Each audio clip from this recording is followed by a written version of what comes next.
Andrew, thanks again for joining. It's an interesting job. Again, Hollywood sort of glamorizes it. It looks high risk in some occasions. But again, Canadian security is not involved. Canadian intelligence, we don't do foreign intelligence. So with domestic intelligence, what are some of the risks that come with that kind of position? Well, we do do some foreign collection. I won't get into the intricacy of it, but for a large part, we're operating domestically. And so at the end of my career, and we talk about kind of the stuff that's glamorized in the movies, I was part of our special operations security team. I became part of this team, which is the covert, warranted planting of technical surveillance equipment. So you might think about planting listening devices, tracking devices and cameras. And that is some of the things that you would see and you can kind of associate with spying. And I led those teams on late night missions. And I joke when I would have coffees with people sometimes after work in the evenings, and then I was working late at night. This was 11 p.m. to 4 a.m. Trying to work and do things when no one was around, and I was trying to avoid people. And so we talk about kind of the risks. That this was the riskier part of my career. And I didn't often worry about getting hurt because I was with teams and working with partners. And as I said, trying to be places where other people weren't. But we were always worried about getting caught, and that was jeopardizing national security investigations. If I was caught in someone's office holding a piece of their wall with a microphone on the other side of it, we're talking about cover stories. You got to have a pretty good cover story of why you're there. Otherwise, you've just given the game away that person may be the subject of an investigation. So, we were doing things like that, and it's stressful. You hope everything goes as planned. You plan these things out. One thing in the movies, everything goes as planned. I can tell you in real life, it never goes as planned. Well, why don't you share with us? Share with us an anecdotal story, maybe one from your book, where things maybe didn't go as planned, and what you did to recover, if you will.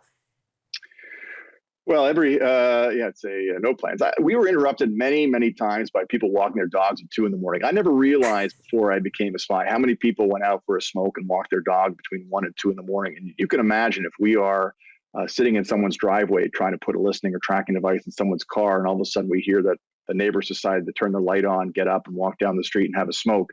That could be a stressful. Time. So that happened more times than I can remember. We also I talk about in the book my first training operation where we were all excited.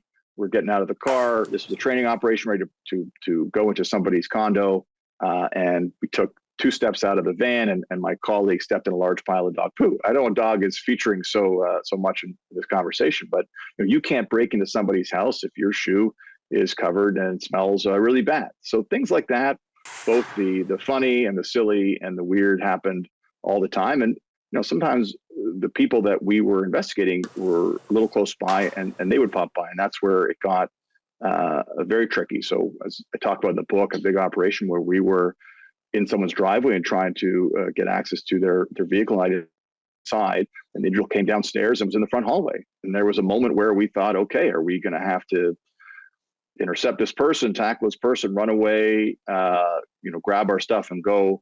And you have to make split-second decisions about how are you going to manage the situation. First, protect your equipment, protect the investigation, and protect your people, but also make sure everyone gets away safely. And a lot of the job is kind of making those decisions and hoping for the best. I say spying really is kind of having a plan, and when something goes wrong, you gather as a group and you come up with a new plan, and away you go. And those were the stressful and tense times in the Special Operations Unit. Now, just in case we have some viewers who want to go rogue and try to be an amateur spy, you do, for obviously you cannot plant listening devices on your neighbor unless you have a judge's warrant. Can you explain a little bit about what special powers you have as an intelligence officer that the lay Canadian wouldn't? Absolutely. So when a subject of investigation reaches a threshold, a certain threshold, you can apply. The government could apply to the courts for additional warranted powers, and those are powers to access someone's emails, intercept their communications, get access to information that would otherwise be privileged or they would consider private, and that has to be authorized at the highest levels. And then what happens is you can't walk up to somebody and say, hand me over your emails, because then they'll know that they're a subject of investigation. So that's when they hire, or they bring in the covert unit to see, how do we get this in a clandestine manner? How do we get access to the information that the judge has said we're allowed to, without letting the person know that we have it or that we're getting it. Okay, I'm going to pause you there. We got to cut to commercial. We'll be right back. Sure.